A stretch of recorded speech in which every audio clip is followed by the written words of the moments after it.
Hi, my name's Sherry Hostler and I am the author of the novel Hypnotic. Ta-da! It's my debut novel, so I'm really excited that it's just come out, and I wanted to just share with you a reading of the first chapter just to give you a little bit of a taster. You're very welcome to get in touch with any questions or comments at the end, but I'm going to dive straight in. So the first chapter is from Tom's point of view, and we'll get to know a little bit more about him as we go along. Here we go. Be nice, Gemma said as she headed to the front door to greet their new neighbours.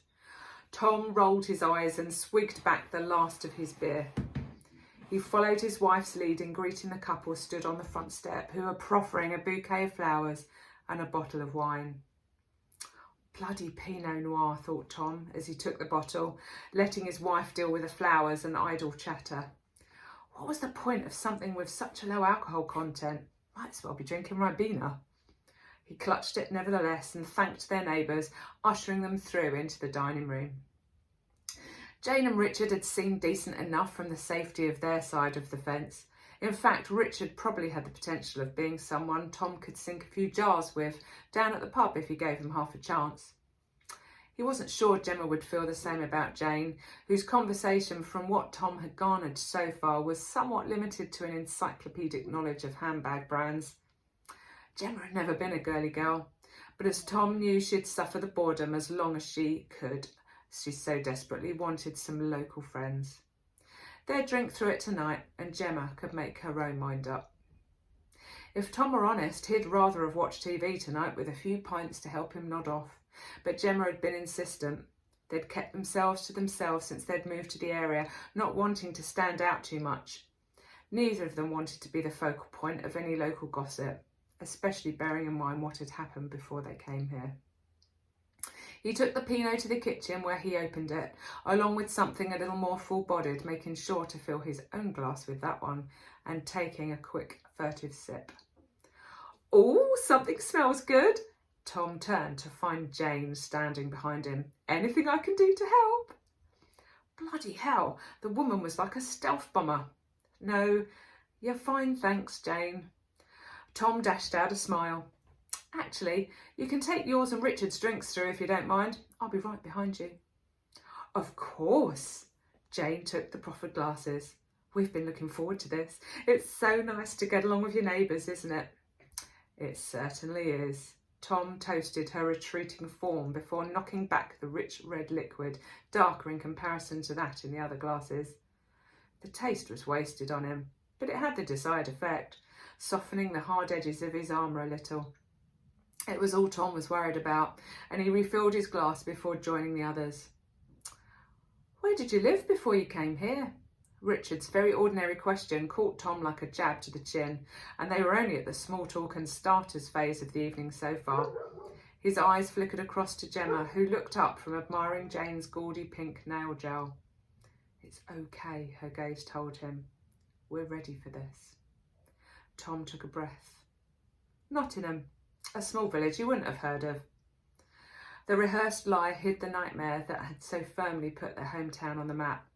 Those of a darker nature had even used that map to find the exact spot where Tom and Gemma had lived, making their lives just that bit more unbearable. Richard nodded, turning his attention to the plate of asparagus wrapped in Parma ham that Gemma had slid in front of him. He seemed more than happy with Tom's answer, and probably wasn't even that interested in it. "We're from Bristol originally," Jane chimed in, with blatant disregard for anyone who didn't wish to see her masticating her food as she spoke. Even though slightly repulsed, Tom was glad for the distraction as she chatted on, leading them on a virtual tour through her hometown.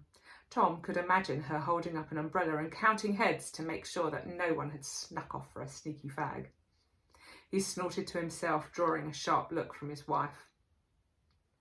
With the starters and both bottles of wine finished, along with Jane's monologue, Gemma got up to clear the table, and Richard excused himself to go to the toilet. Before Jane could turn her attention to the only other occupant left in the room, Tom jumped to his feet with the excuse that he needed to help his wife in the kitchen. It wasn't that he disliked his guest, but he didn't really like her either. You're doing great, Gemma whispered as she pulled the casserole from the oven. Just try and relax, okay? They haven't got a clue who we are. Easy for you to say, Tom shot back, biting his thumbnail. Just remember what Ash tells me. Gemma started dishing up the food, not appearing to notice the sneer on Tom's face at the mention of the name he had heard far too often of late. It's all in the breath. Deep breaths whenever you feel like you can't handle the moment. In through the nose, out through the mouth.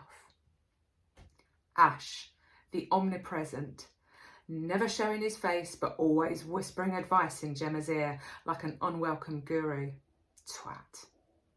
Tom mimicked the words she spoke silently behind her back before swearing under his breath. Pardon? Gemma seemed oblivious, which was for the best. Nothing. Tom opened up some more wine. I'll top up the glasses, shall I?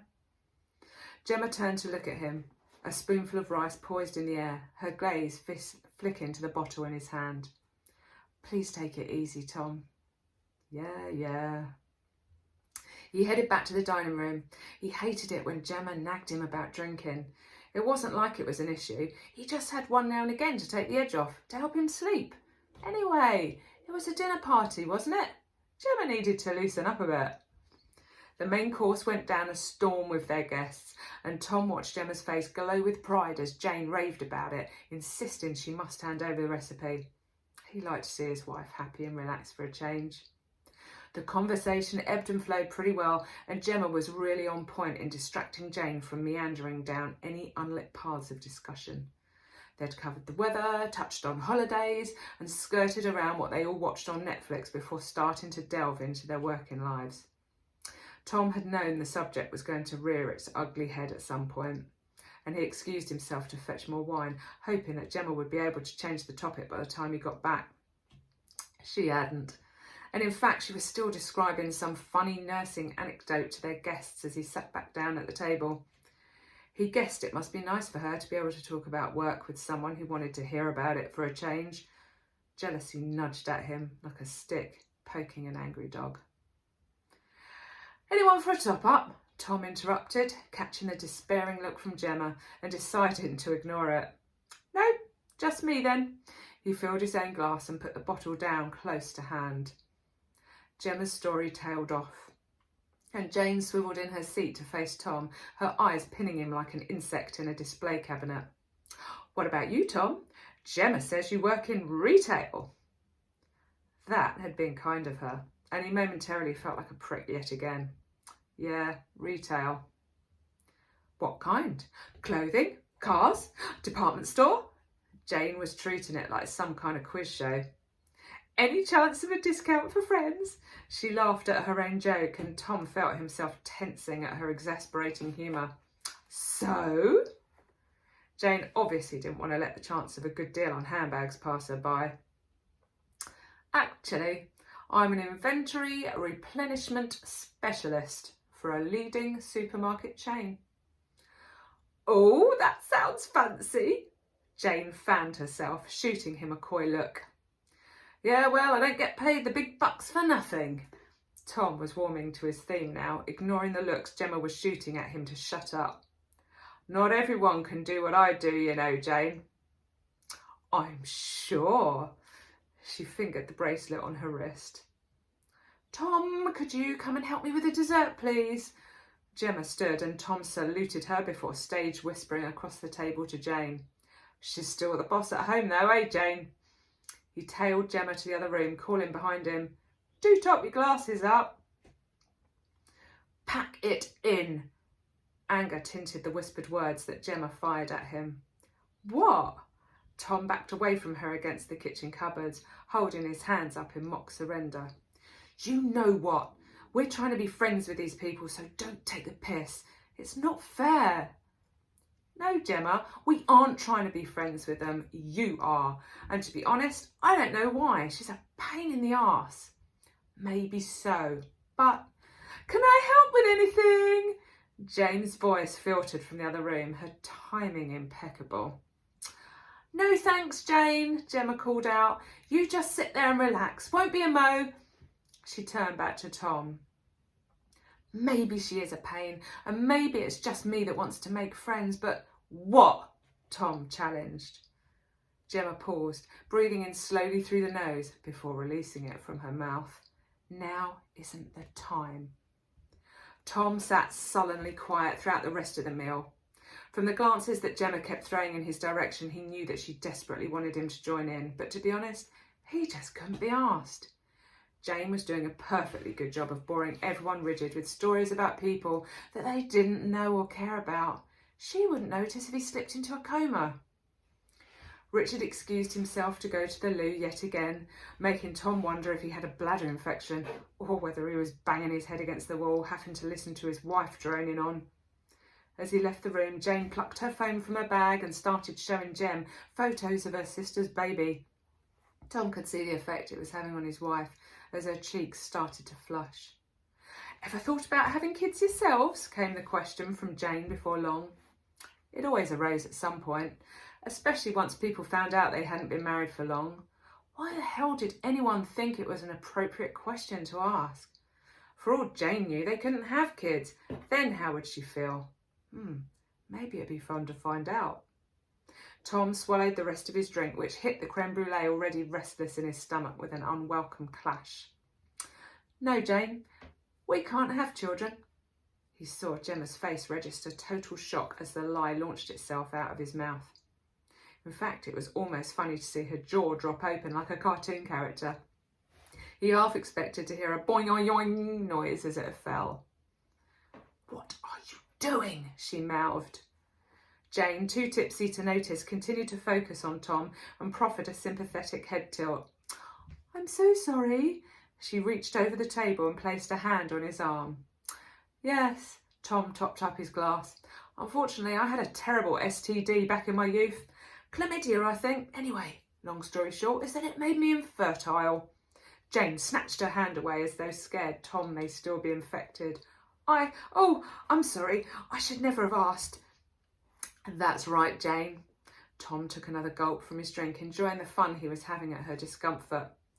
"You shouldn't have asked. But never mind, eh? We're all friends here. We can share these things." He winked.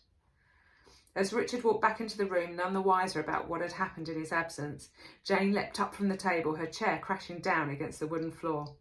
"Everything okay, love?" Richard asked, bending to pick it back up. "Oh, yes, fine. It's just getting on a bit, and we should really head off before we overstay our welcome." Gemma stood then too, chair legs scraping against the floor, reminding Tom that he'd never got round to sticking those cushion protectors on. Hey-ho. He nicked the rest of his drink. "Please don't feel you have to leave," Gemma practically implored boring old fart Jane, who was packing her expensive, shiny handbag with her phone and her rude questions. "I'm so sorry about Tom. He's had a bit to drink."